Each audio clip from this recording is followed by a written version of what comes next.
mepụrụ iche Govano Soludo bụ onye gara emume nguzo nke Most Reverend Vincent Ono dịka Archbishop ọhụrụ nke Methodist Church of Nigeria, Anambra, ma bụ nke were ọnọdụ na St. Andrew's Methodist Cathedral, Ikwado bụ ebe Govano Soludo nọrọ wee kene ha maka onye nkwanye ugwu ọ natara site n'aka Christian Council of Nigeria ndị chịrị ya nna nke okwukwe maka ntụnye oke ya n'ịkwalite mmekọrịta n'etiti ndị otu Kraịst. Onye nta aka anyị n'obi gọọmenti Ejike Abana ga-akọtọpụ akụkọ a.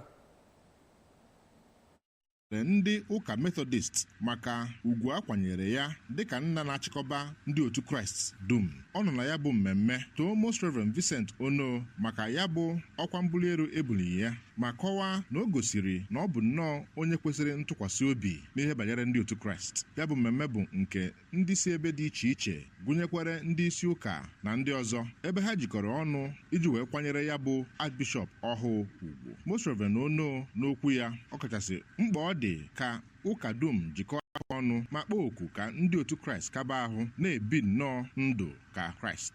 Ejike Abana maka akụkọ ụwa ABS.